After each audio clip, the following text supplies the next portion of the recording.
I've got to talk about Motorhead. What was Lemmy like? Is there something that you can tell people about Lemmy that they may not know?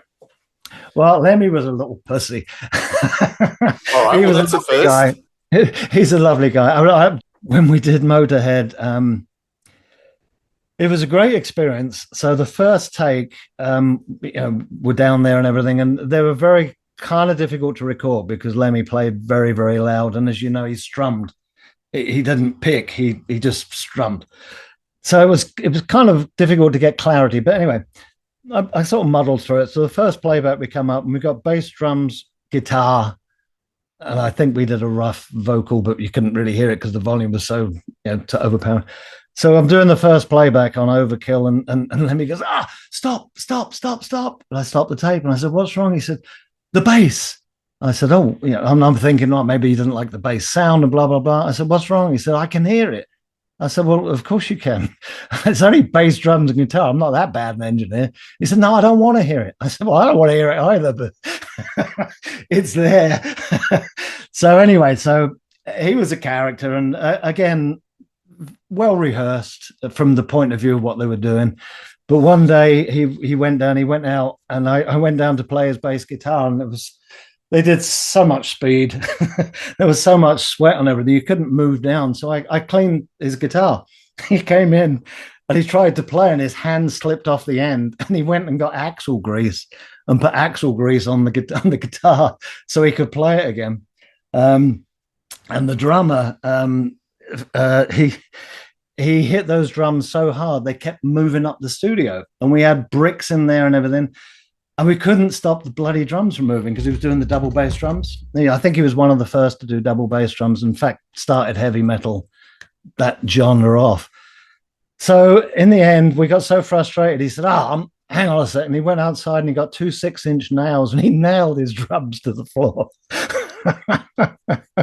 And there's one thing, I think it was No Class. He's doing the count and he goes 1, 2, 3, 4. So I said, whoa, what does the count have to do with the speed of the track? He said, well, when you hear 4, just go for fucking hell to leather. But he was Fast Eddie. I used to have to wake up with a broom because he would fall asleep, and when he woke up, he was very violent, very hitting.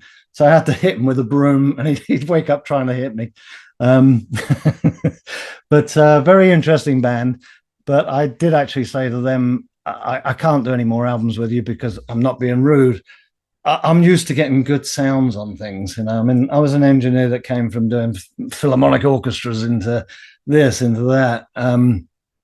But I said to them, but, your music to me, I hate to use the word crap. It's kind of crap, but you've got the crap market cornered. But I can't really do anymore. I did Bomber as well, which I never got the credit on, which I don't understand. Maybe it's because I told him that. But no, I mean, he was great. Lemmy was Lemmy.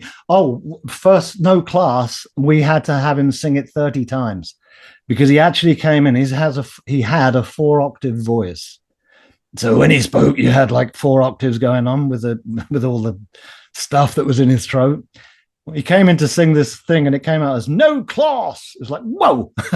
So he kept singing until he wore his voice out. And the final vocal on that is about take 32. Not because he couldn't sing, it's just it didn't sound like Lemmy. But a lot of people say that's their best album, and I think it's a great album. So whatever you did was, pretty sick. Yeah, I think it's been inducted into being one of the top 100 best albums, blah blah blah. My role on that was engineer. Jimmy Miller was producing it in between sleeping.